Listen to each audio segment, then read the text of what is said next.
This is Mike and Ham from Please Pause. Meron kaming munting podcast where we talk about all things TV and film. And despite that, surprisingly, we are still married. Control freak ka kasi sa podcast na to. 30 seconds lang po ang meron tayo. Pakibilisan. From blockbusters to classics, superheroes to love teams, hit series to teleseries, join us as we have meaningful and meaningless conversations on the stuff we watched. Someday, mababago ka rin ang tagline na yan. Check out Please Pause on Apple Podcasts, Google Podcasts, Spotify, and other major podcast platforms. See you there! For more local podcasts, check out more shows from Pilipinas Indie Podcast and Entertainment Network. Hype Network presents.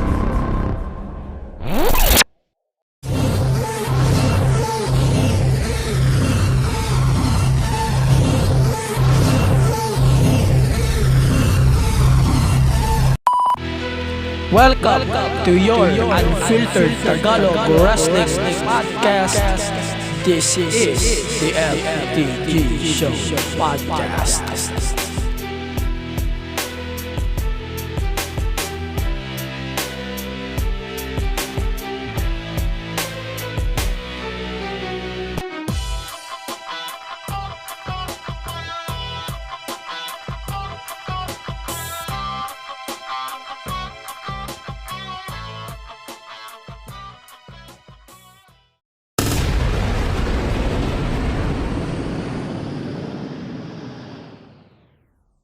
It's Friday and you know what that means. Welcome to your unfiltered Tagalog Wrestling Podcast.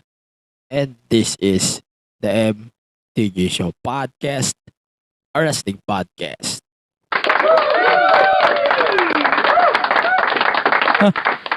Eto ha. Eto. Sabi ko, nagtitis ako a few days back on Twitter. Twitter lang ang ginamit ko pang tease about tonight. It's gonna be a special night for me. Of course. Para sa akin. Mamaya ko na i-announce lahat. Lahat ng details about this thing that I'm going to say to all of you guys. No? Pero for now, let's act like business as usual. Alright? So, for this week's podcast, ngayong linggo tayo ay 2 weeks na lang for WrestleMania, 1 week na lang next week. So, next week's episode of the podcast, we can confirm that next week's podcast is gonna be commercial-free. No? It's gonna be a commercial-free episode of the podcast for WrestleMania and NXT Stand and Deliver. Sasama din natin dito yung Ring of Honor, Super Card of Honor, for next week's super card, super packed, whatever it is, super packed episode of the podcast. Gonna be a big card for sure. We're going to predict 3 pay-per-views in a row. WrestleMania, Stand and Deliver, Super Card of Honor, of course by AEW, Ring of Honor. It's gonna be a big episode for sure. I'm not sure kung sino yung magiging guest ko. Pero probably magkasolo ulit ako for this year's WrestleMania. Kasi hindi nang nangyari last year. And lalo ngayon sa aking blockbuster, kailangan ko talaga mag-solo. yun lang muna ang aking pabitin. Kasi mamaya natin i-announce by the end of the episode yung aking shocking blockbuster announcement na kailangan ko iparating sa inyong lahat at sa lahat na nakikinig here in the podcast. Alright, let's start with our typical podcast format. So before we start officially on the podcast, again, welcome to the podcast. This is the MT Show Podcast, a wrestling podcast. If you're listening on this podcast, every Fridays on your favorite podcast platforms and on the podcast app. Also, you can follow and subscribe and of course, follow on Spotify, Apple Podcast, Google Podcast, Anchor, Deezer, and the rest of the podcast platforms. You can download the MD Show Podcast app on the Google Play Store. That's for free. So, kung hindi kayo satisfied sa Spotify, hindi kayo satisfied sa ibang platforms, you can download the podcast app na i-delete ko na rin soon. Kasi di na rin naman bago yung logo, di ko din ma-edit. So fuck it. So you can check out the podcast on that platform. So and then yun lang, you can follow and support me on social media at the THEMTGSHOWPOD. Alright. What is on the plate this week? Basically, wala. I'm gonna do whatever I want to do on this week's episode. I'm gonna run everything, I'm gonna do everything, and that's for sure. I'm gonna do an 880 tonight. For sure, I'm gonna do an 880 tonight. On this podcast episode. I swear. By the way, happy birthday, Undertaker. Get well. Happy birthday, sir. Yan. So for tonight's podcast, let's start with a bang. Alright, let's start with Monday Night Raw.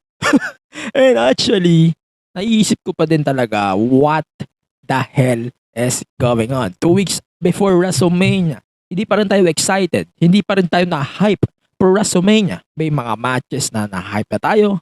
But somebody says na hindi tayo ganun excited kasi the Mania build-up is kinda lame. And kinda right. It's kinda right for me. Tama siya para sa akin na hindi siya ganun ka-exciting on paper. And what do you expect? Lalo't ngayon, dami nilang sinusuksok on the card. Ang dami nilang pasikot-sikot. Ang dami nilang bullcrap that we're going to discuss in a bit during our main show's reviews. Ano pa ba ang maasahan nyo? Ano pa ba susunod?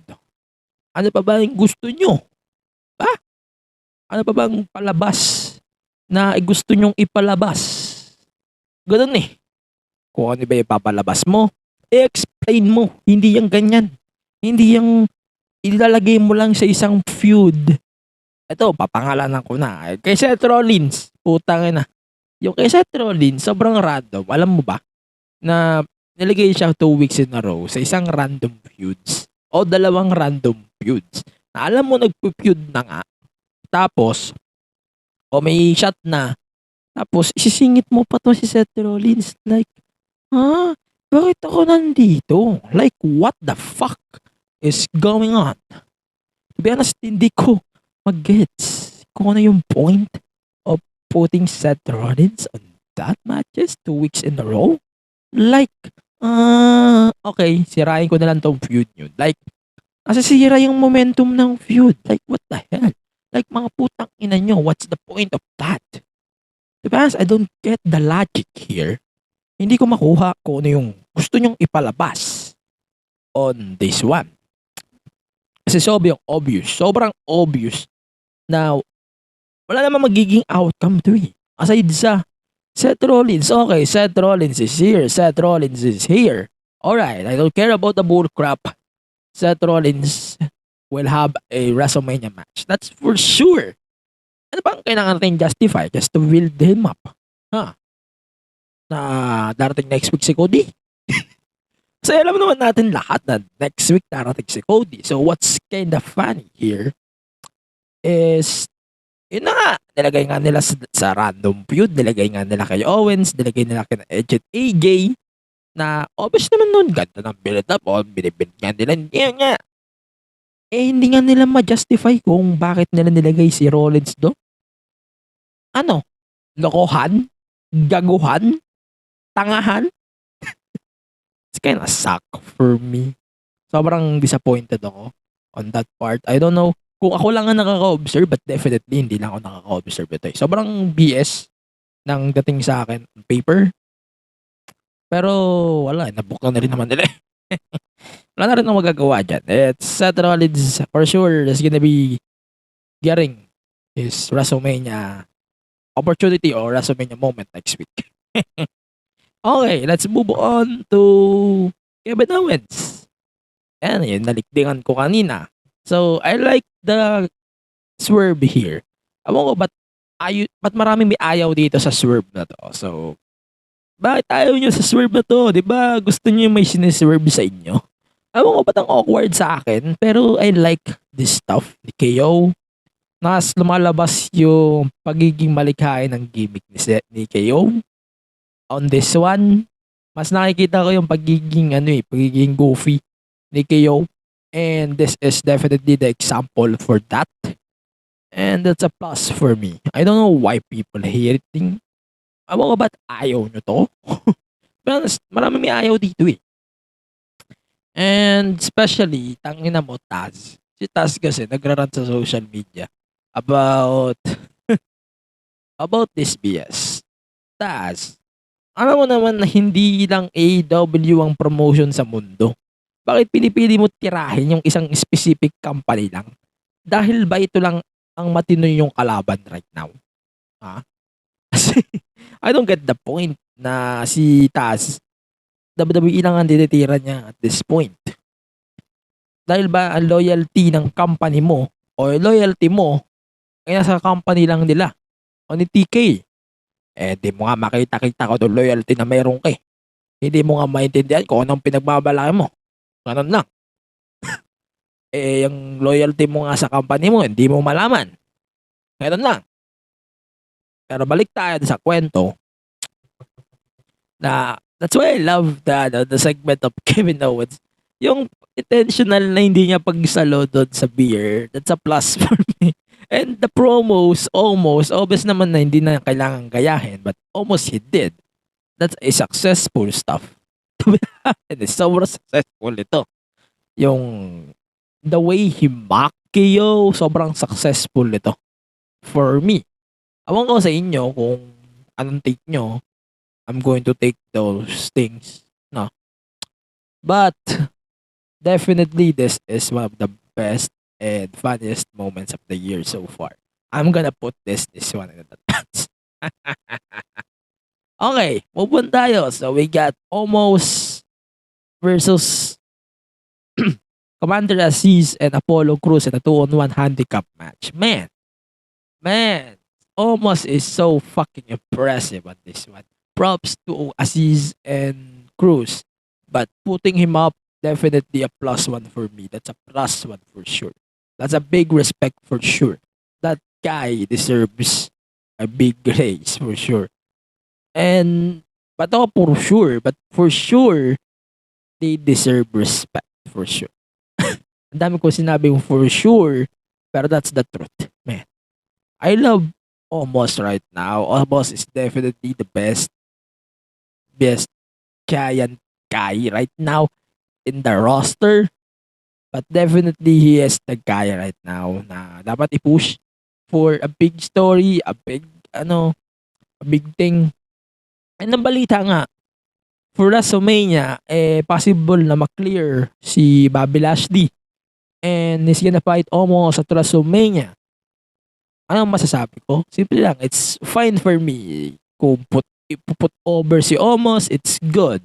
Kung gusto nilang ituloy yung momentum ni Lashley, it's fine. I love that stuff. That's a win-win situation in the end of the day. And hindi natin kailangan ng mga arguments, bullcrap, na mga fans lang naman na nakakaisip. O walang mga isip, literally, walang isip, lang naman ang magagalit dito. Okay, let's move on. So we got Veer Mahan. So we're getting a date for Veer Mahan's debut. Yes. Finally, we're going to get the Veer Mahan after WrestleMania. Alam mo, yung mga yung running joke about Veer Mahan is sobrang effective, no? Sa WWE. Lalong maraming na-excite sa debut ni Veer Mahan eh. I wish hindi maging letdown to. Nga lang, sana hindi maging letdown to. Na disappointing. Pero still, guys, sana maganda yung magiging presentation ni Veer. I swear, man, putang ina. Ako talaga umaasa akong big hopes kay Veer na he's gonna get a big role here in WWE. Sana nga siya nalang ilaban kay Rollins. Because why not? Diba? Because why not? Okay, let's move on. So we got the one of the major matches that I love on this week's episode and this week's podcast, definitely. Okay, so it's Austin Theory versus Finn Balor ng title match. It's definitely a must watch for sure. Na parang kala mo it's gonna be a must watch feud. Ito yung kina Pat McAfee, definitely a must watch. And kung ano man yung iniisip nyo about this feud, people is kinda hate it. Marami may ayaw sa feud na to. But personally, I kinda love this feud, man. And malalaman nyo next week sa ating predictions night, super packed episode of the pod. And, ayun. It's gonna be, may sense sa akin na kahit ganito lang yung build, but tinatry nila yung best to build this shit up. Ba? Okay. And then, isa pang match that I like on this week is RK Bro versus Alpha Academy. That's a big banger match for sure. And it's kind of funny that sobrang impressive ni Gable dito. For sure, kay Gable ko talaga ibibigay yung praise kasi he's a fucking genius in the ring. Plus almost, syempre, Randy Orton, si Riddle, one of the best guys in the ring right now. Sobrang impressive. And finally, the main event of this week's Raw is AJ Styles versus Seth Rollins. Like what I said earlier, I'm not a fan of this. I don't care about your opinions regardless on the match. There's definitely a big banger match for sure. And it did. That's a big banger. But kinda end with disqualification. It makes sense on the DQ side. But why did this match exist? That's the question. Sobrang nabablanko ako. Wag yung pagtanggol to na kesyo, build lang naman to eh. It's a build. It's motherfucking build. Man. Kung gusto niyo makabawi sa ratings, just put the motherfucking Cody straight up and let them fight for 3 weeks. Hindi 1 week na nga lang bago mag-Mania. Wala pa rin si Cody Rhodes. Wala pa rin si Stardust in the company. O baka nga hindi nga bumalik si Cody. O baka nga mali lang itong kay Cody di ba? Ina nga ang hirap Pinipilit niyo masyado kahit wala naman Pero joke lang. Let's see next week. Next week. Magti-TikTok ulit tayo. Tignan natin kung babalik si Cody. Tignan natin kung mapapa-impress ba ako ni Cody. If hindi, bullshit. Sorry people. Ewan ko kung anong sasabihin ko, but it is what it is. You know what I mean. Alright? Okay. Let's talk about the SmackDown now before we go to the first commercial break. Okay, Brock Lesnar versus Roman Reigns na face-off na naging running off. Okay. So, si Brock on the, alam mo yung gusto ko sa segment na to? Sobrang aggressive ni Brock na to Itong Brock na to is definitely aggressive on Roman. Sobrang obsessed nito ni Brock. And unlike before na sobrang aggressive niya sa ring, pero yung ngayon, parang lumalabas lalo yung pagiging goofy ni Brock and everything about that. Sobrang sobrang ibang-iba tong Brock na to ngayon na napapanood natin on TV. It's kinda upgrade of the upgrades. Na hindi na wala na yung beatdown ni Brock every week. Hindi na nagagawa yun. Pero let's see next week ano yung mangyayari. And sa SmackDown, tomorrow. And sige, yung pagtakbo ni Roman sa sasakyan tapos biglang umaruro ang hirap term. Basta umarurot si Brock with this bulldozer kung man tawag doon. Tinusok niya yung ano tawag dito? Ano tamang tawag dito? Yung forklift. Forklift. Ayan. Tinusok niya yung blades ng forklift doon sa sasakyan. Tangina, wasak. And then, ayun nga, tumakbo nga ulit sa pang sasakyan. And then, ayun, both of them run away. That's such a good shit story right now. I fucking love it. To be honest, I love this story so far with Brock and Roman. Let's see next week kung magbabago yung opinion ko about this. Sana hindi. And then, let's talk about, another thing about SD right now na sobrang logical na crap na opposite sa Raw. So, si Seth Rollins nagpapakahirap maghanap ng WrestleMania moment habang itong si Shane at si Natalya sobrang easy lang eh. Nagkaroon na agad sila ng tyro shot eh. Hindi pa nga sila nanalo on the ring. Ha? People, I don't know. Kasi it's kind of BS for me. Kung ano yung disaster ng NXT 2.0 in their women's division, it's almost the same here in the main roster women's division. I don't know kung ano bang gusto nyong palabas dito. It's kind of BS. So, tandaan niyo ba, WrestleMania 35, we got a fatal 4-way, and then 36, I don't care, 37, fatal 4-way, and then contendership, 38, another fatal 4-way. What's wrong with you guys? Ano ba kayo mabok? Ito ba yung justification na just mabok lang yung mga superstars lahat? BS. Bullshit. Sobrang sobrang hindi ko kayang i-express ng ganito lang. Hindi ko nga ma-explain sa TikTok to. 15 seconds, 60 seconds. Yung ganitong mga BS. That's why we're doing this here on the pod. And I can't take it anymore. And speaking of anymore, let's talk about the backstage brawl on Raw between Carmella and Zelina Vega, and lumalabas nga na ito ay arrows lamang para magkagulo yung tatlo pang nilang challengers. Thoughts?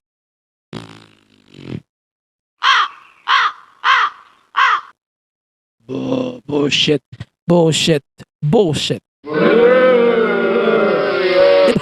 Diba?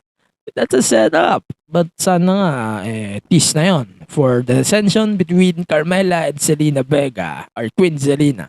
I swear, dudes, ako lang talaga yung may ayaw sa story na to right now. Oo, ako lang. Pero I think this is the most let down storylines like now.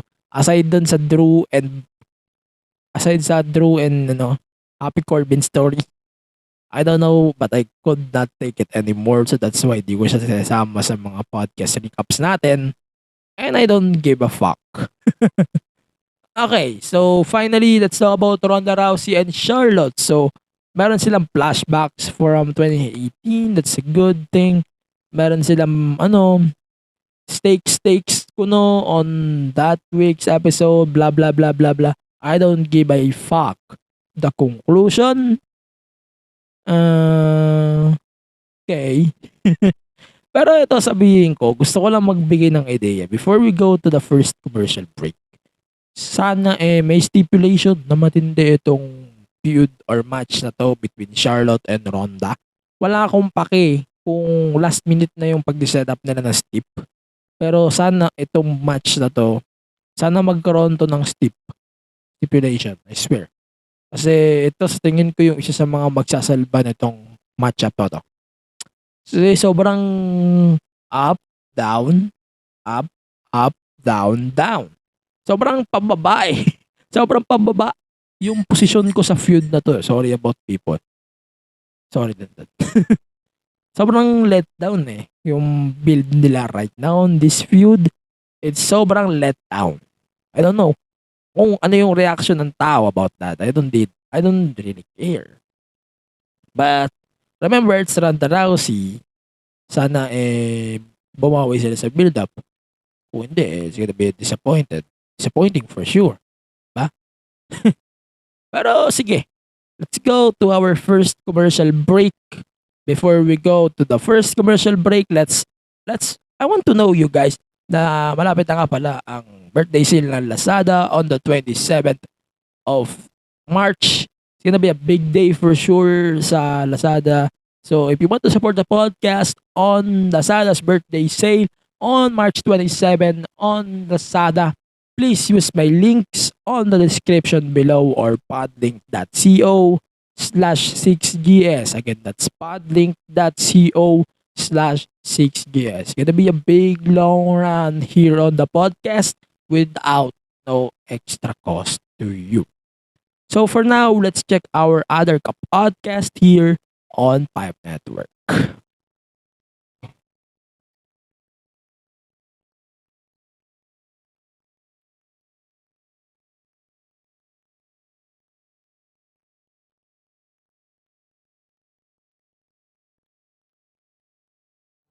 You are listening to the MTG Show podcast, an unfiltered Tagalog wrestling podcast where they talk about anything and everything about professional wrestling. Speaking of professional, we are professionally going to segue to our own show, Rule 20 Podcast, where the only professional thing we do are done mostly off the record, behind the cam, and under the sheets. Again, that's Rule 20, available wherever you are listening to this right now. And now back to the podcast. Gusto niya bang malaman kung paano kami nakikipag-collab sa mga brands in the MT Show podcast? We use Podmetrics, the easiest way to monetize your podcast. If meron kang podcast, sign up now at podmetrics.co and use my code THEMTGSHOWPOD to get full control on how you monetize your show regarding of its size. Again, sign up now at podmetrics.co and use my code THEMTGSHOWPOD. If you're an advertiser who wants to collab with us, head on over to advertiser.podmetrics.co and fill up the form. Again, Podmetrics, the easiest way to monetize your podcast. Okay, so we're back on the podcast. So we're done with the main roster shows. We're done with the BS. Let's talk about the mid-tier. Mid-tier stuff. Okay, so first thing before we continue on this week's podcast, so let's talk about NXT 2.0 na in advance. So we have 4 things to talk about this one. Number 1, the Dusty Cup, the Women's Dusty Cup Finals. So it's Wendy Chu and Dakota Kai versus Io Shirai and Kaylee Ray. The only thing that I love about this thing is kung alam nyo yung nangyari after of the match na kinompronta ng toxic attraction sila Io and Kaylee Ray about the fact na hindi daw lalabanan ng dalawa yung tag champions na sila Gigi at si JC Jane for the women's tag titles at Stand and Deliver. And instead, they're going to fight Mandy and Cora for the NXT women's title. Ano ba masasabi ko? Ano ba masasabi ko sa twist development na ito? For me, nawawala yung point ng Dusty Cup about this. Sobrang unexpected itong twist na to. But sobrang ridiculous na they had to relinquish their shots just to fight Mandy for the NXT Women's title. I'm not a fan of that thing, but I hope it's gonna be a big banger on Stand and Deliver on April. So it's gonna be a big banger match for sure na kailangan natin i-look forward on Stand and Deliver event itself. Okay, so it's kinda sick to my shit na ewan ko. It's kinda zero sense for me. Kasi Dusty Cup is for tag teams. So what's the point of tag teams fighting for a singles championship? pa. Ganun eh. Parang lumabang ka sa quiz bee. Tapos gusto mo dalawang winner. Ang kapal ang mukha mo. Ano ka, siniswerte? Ang kapal ng mukha mo pag ganun ha. May 3 sumali, gusto mo dalawa pa yung mananalo. Ano ka, tanga? Ganun lang yun eh. Ganun lang ang lumalabas dito sa Dusty Cup na to. Sobrang logical eh. Sobrang kahit, alam mo kahit grade 6, masasabihin nila ng mali yung booking ng Dusty Cup natin. Oo, sa mga nagbo-book ngayon. Plus, dagdag pa natin na anyari. Asa na yung mga authority figures ng WWE? Or even authority figures ng NXT? We know Regal is in AEW right now. Pero kahit man lang Adam Pearce, kahit man lang Sonya Deville, kahit anyari. But sobrang inconsistent ng authority figures ng NXT kumpara sa Raw and SmackDown. Wala nga authority figures ang NXT kung tutusin. Ano to? John Cena? They're booking themselves in a matchups just for fucking sake. This is not the NXT that I wanted. Or even nadatnan ko. Na getting this bullcrap over and over, bullcrap, BS. Sobrang BS ito. Na we're getting these things a lot.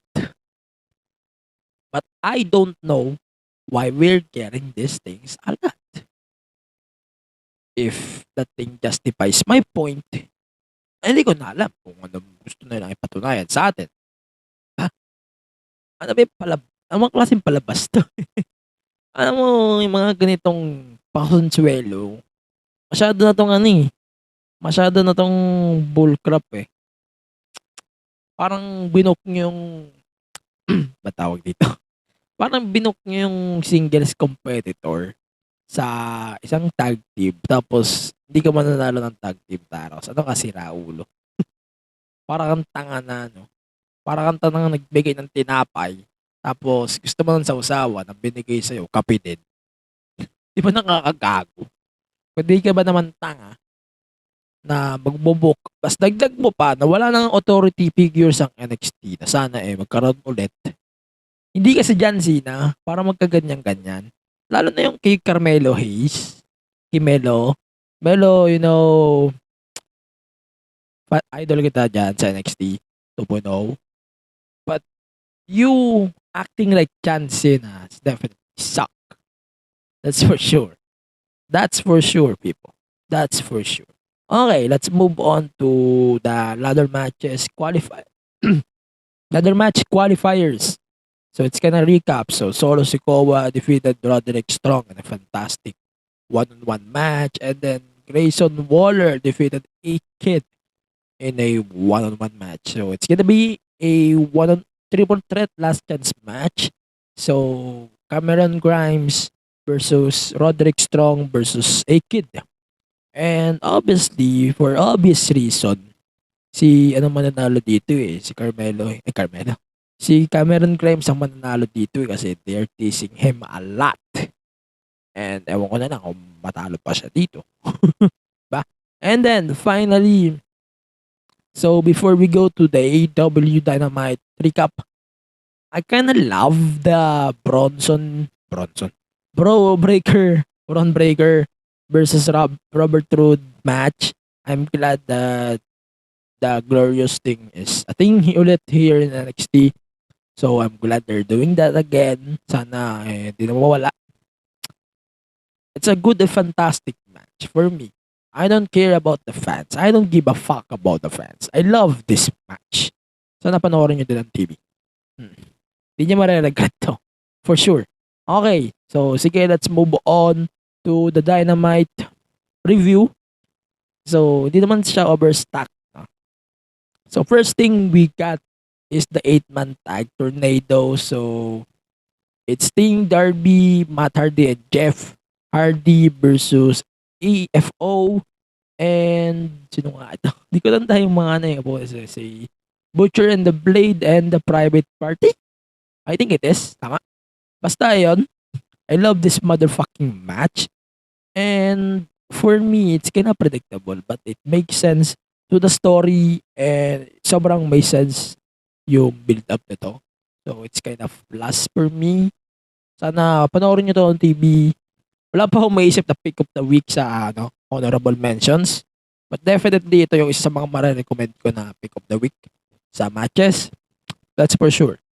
If you wanted a fantastic tag match, tornado tag, this is definitely one of them. Alright? So, and then, so yun, nagkaroon na nga ng pangalan yung stable nila William Regal, John Moxley, and Bryan Danielson. So, it's the Blackpool Combat Club. That's it. At least, mas okay to kaysa dun sa Jericho Appreciation Crop or Society. Gusto ko to. Sobrang unique na to. Sobrang unique na to for sure.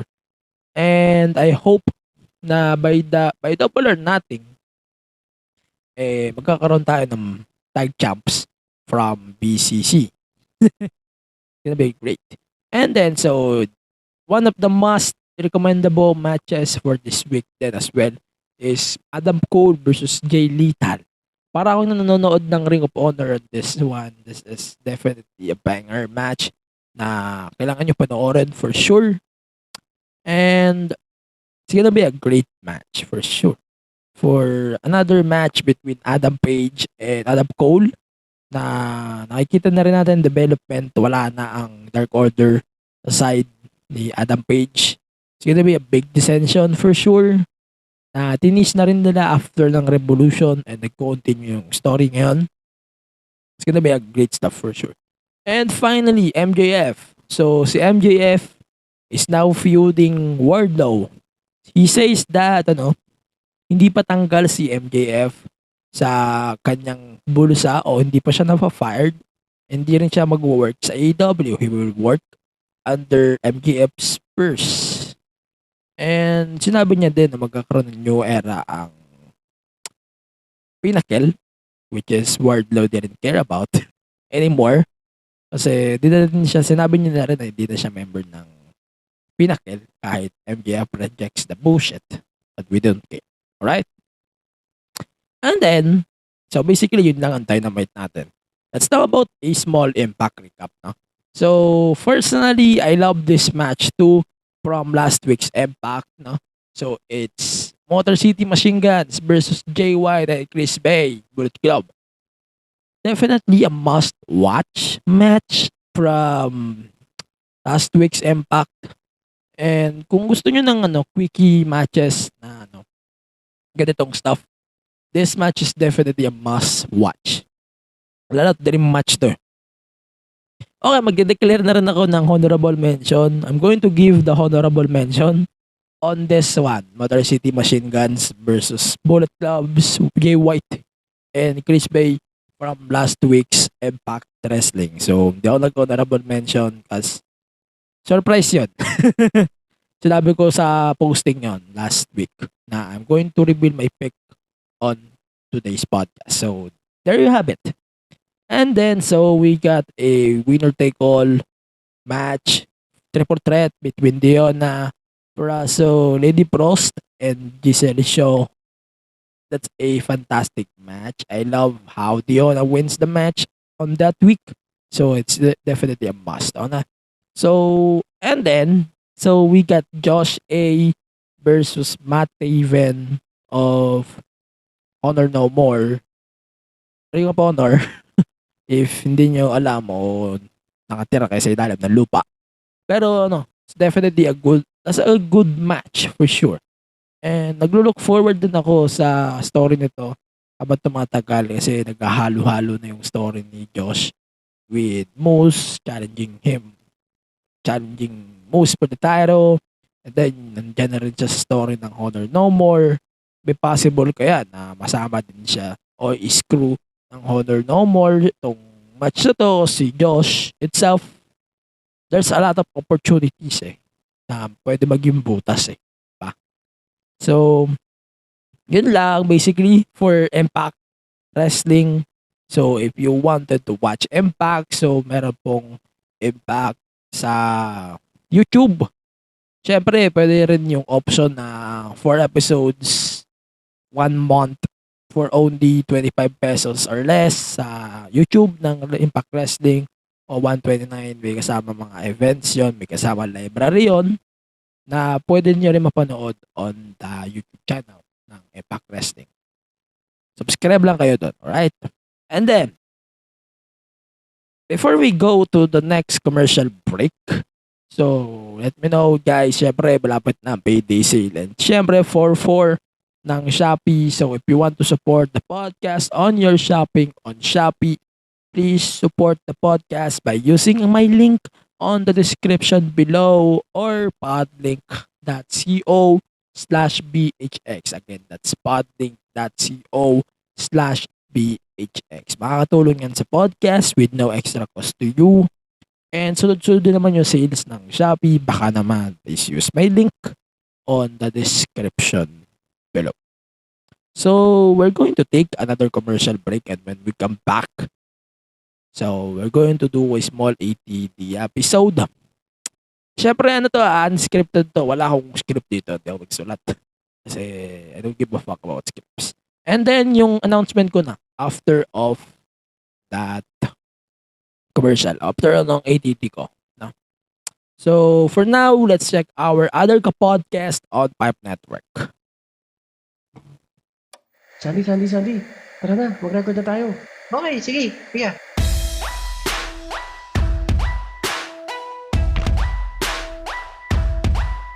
This is 480 TV Pod.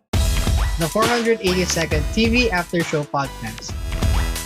This season, we are going to talk about the Falcon and the Winter Soldier.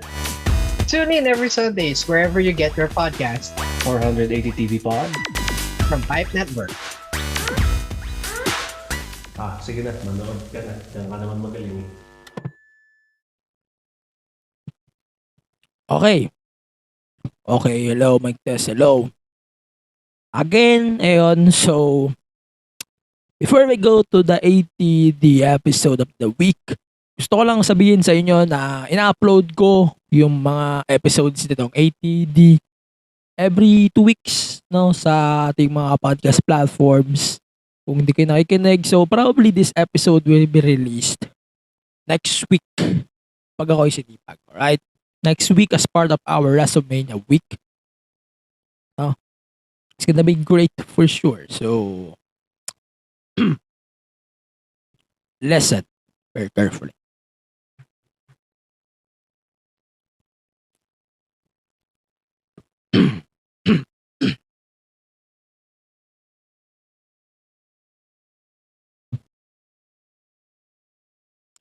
April 17, 2017.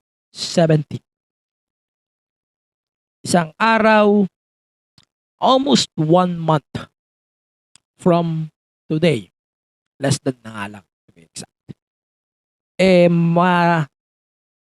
Makikita na ulit natin o pagdidiwang na ulit natin yung anniversary ng WWE on TV5/Signal/One Sports.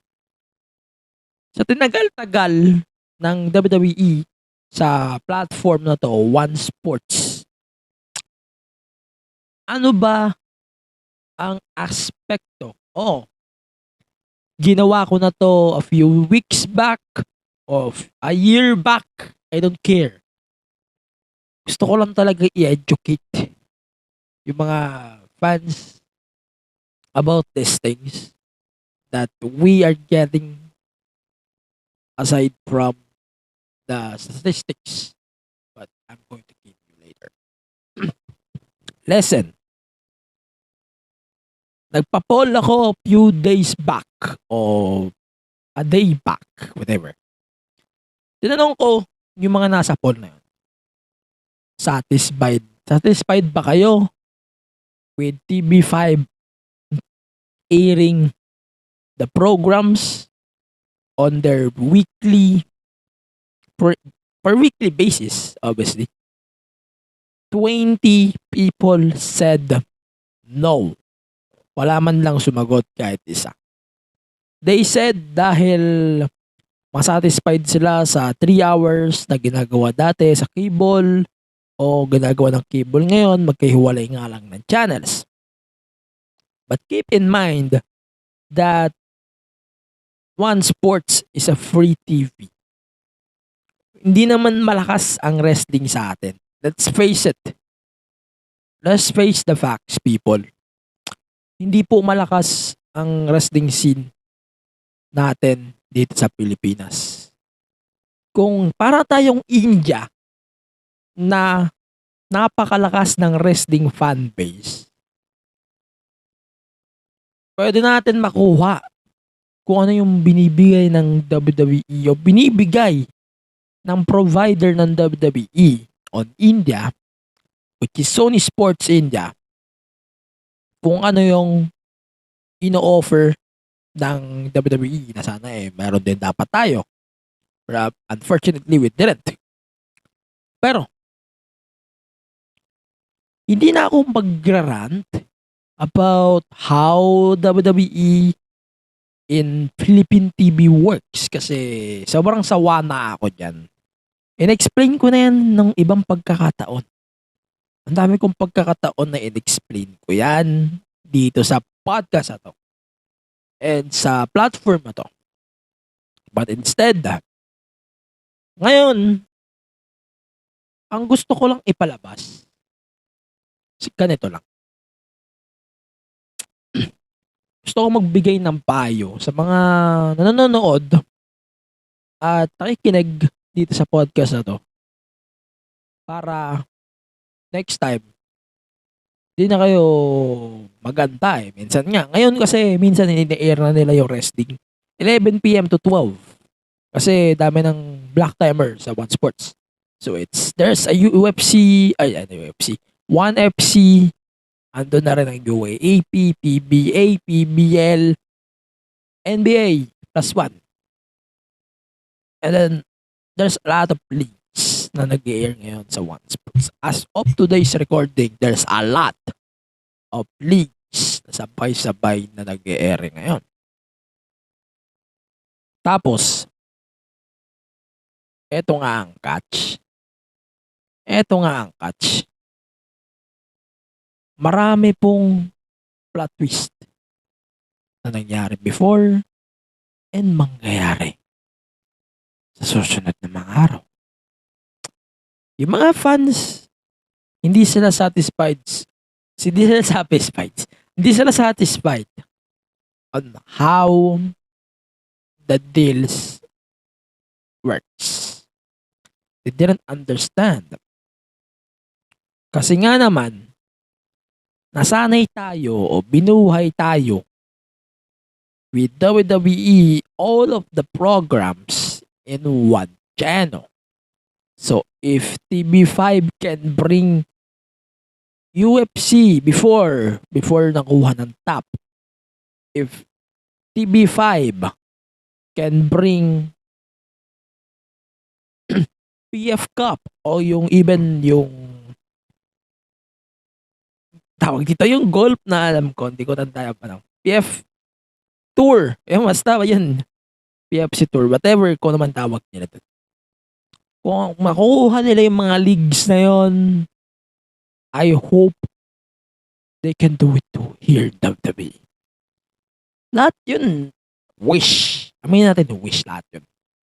Pero, keep in mind, guys, na there's a lot of factors. That's why we don't get that things anymore. Number 1, sobrang hina pa din ng wrestling fan base natin.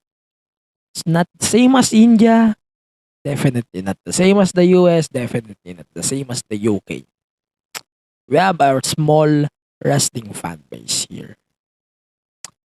Number 2, hindi kayang ma-market ng mga stuff o mga sports networks natin dito ang wrestling. Buti nga na kukuha pa ng One Sports yun. Himala. Buti nga na ma-market nila sa TV. Nang ganito kaaga, ganito ka-late. At least we have one. The problem is fans are disagreeing with it. Di nila gusto yung ganitong format. But wala tayong magagawa. That's the deal.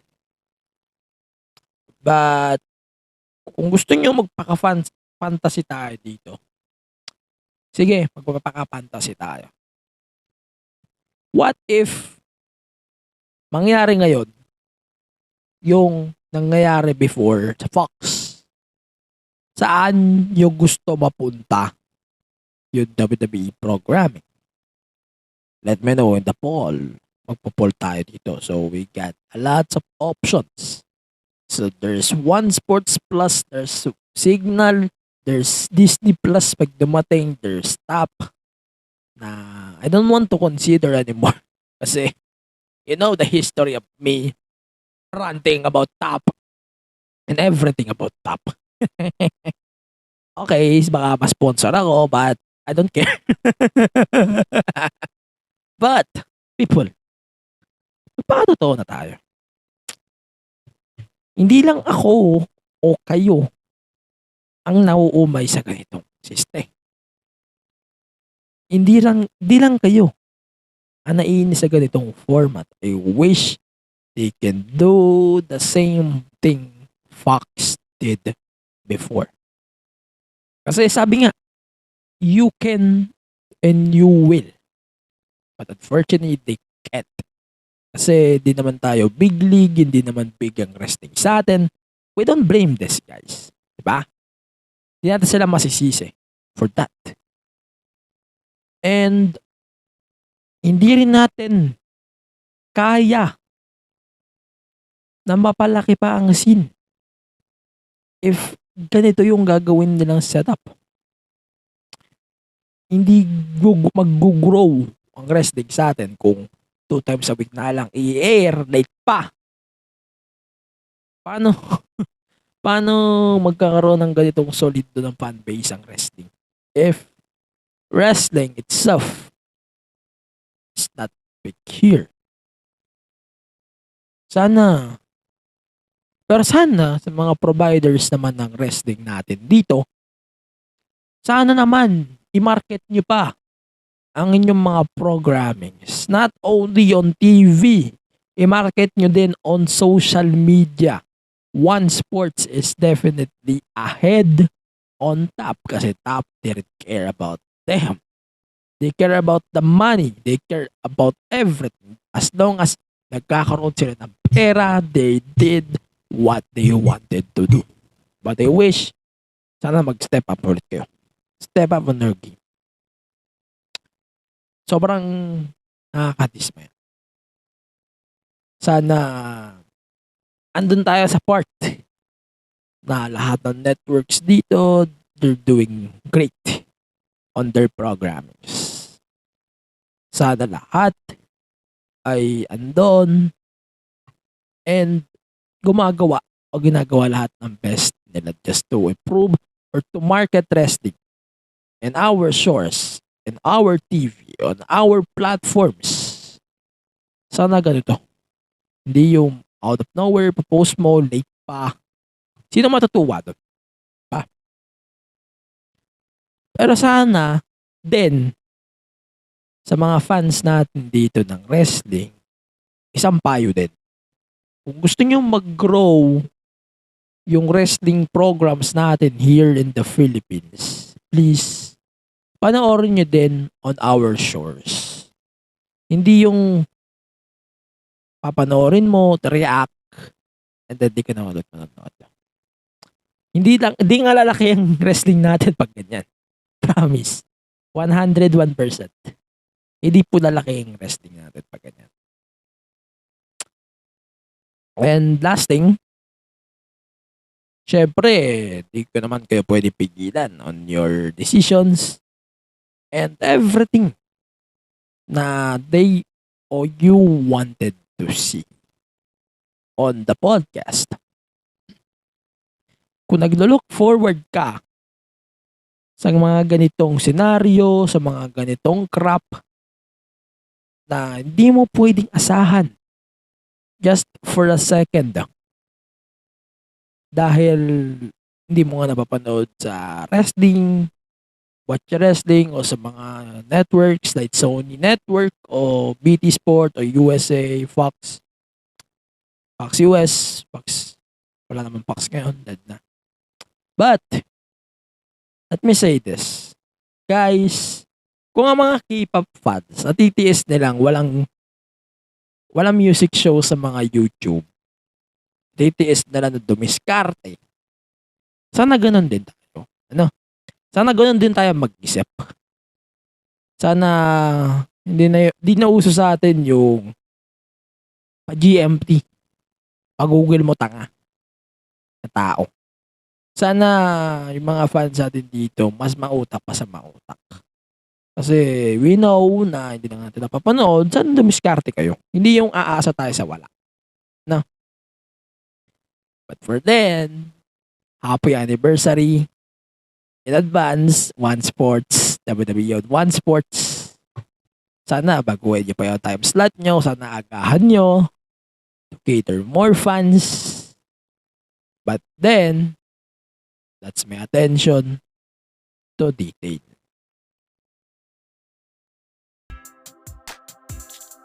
Dear listener, have you ever had a complicated situation with someone you love? I'm not a relationship expert, but I sure have gone through a handful of ups and downs with my own relationships. So I invite you to join in the conversation in my podcast, Sincerely Yours, where we'll talk about the discreet things we do in relationships that harm us. Some may be hard to admit to ourselves, but that's the road to building healthy relationships. I hope to see you there. Sincerely yours, Maria.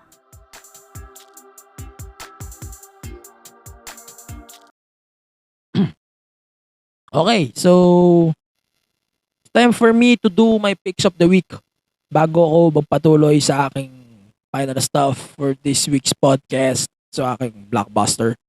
So, picks of the week. So, we got Brock Lesnar, Superstar of the Week. The Woman of the Week is Thunder Rosa. And the Match of the Week is the Thunder Rosa versus Britt Baker for the Women's title last week at AEW Dynamite.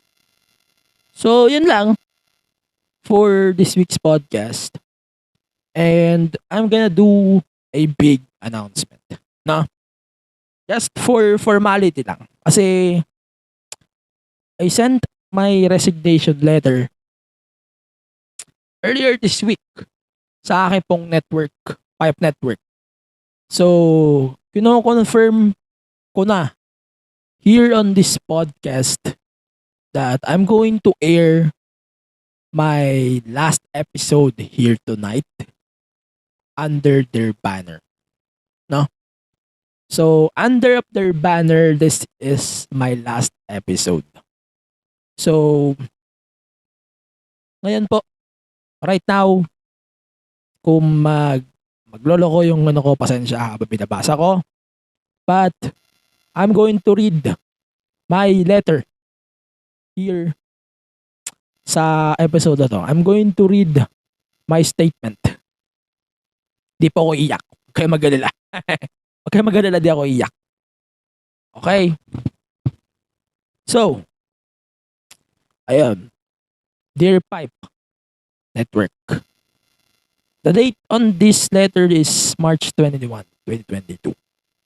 So, please accept this letter as my formal notice of my resignation as a Pipe Network podcast host effectively 30 days after of today's date of that date, March 21. So technically, April 21, pre-agent na po ako.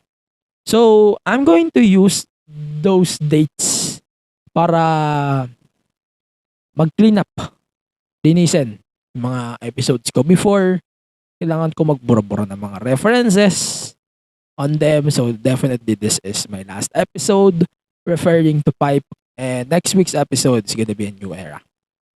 Now, continue. So, ang reason ko on this is to explore more things outside of the podcast and definitely outside of the network. I'm grateful to the Pipe Network family for entrusting me, and I am thankful to be given the opportunity and the responsibility as Pipe's resident wrestling guy for almost a year, and to continue my passion on this beloved sport of professional wrestling. Pipe Network is my home for almost a year, and I can't say everything but thank you to all of the podcasters of Pipe, all of you, especially to Dreyan, to GP, to Sandy, to Wesley, and to the rest of the Pipe Network podcasters, the rest of the podcast shows and podcast hosts of the network. I would like to take this opportunity to thank everyone in this network and all of the listeners of Pipe Network,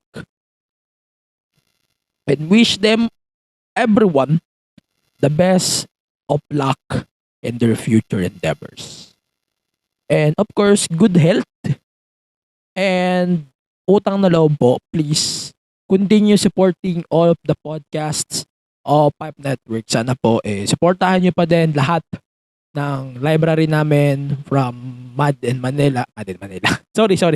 From Copy na Landir sa iba pang mga podcast like Sincerely Yours, yung 480 podcast, our exclusive podcast, Pisara Tales, yung ano pa ba? Coffee na Landir, kung ano pa ba nasasabi ko?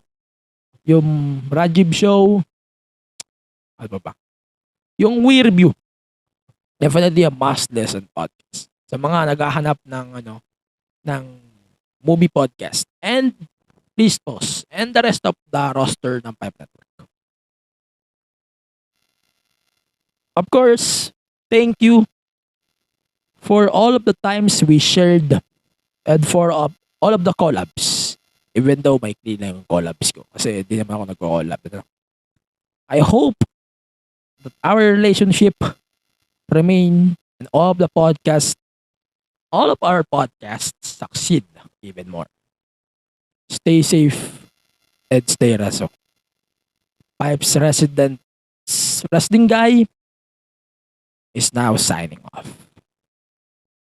Hindi po ako mawawala sa podcast. Mawawala lang po ako sa network. Yun po ang gusto ko linawin.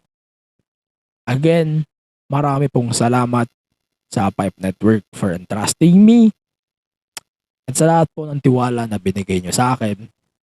And I hope na makita-kita pa tayo in the near future and sa lahat po ng endeavors natin. I hope you all will support Pipe Network on their shows and definitely my show. Please support my podcast.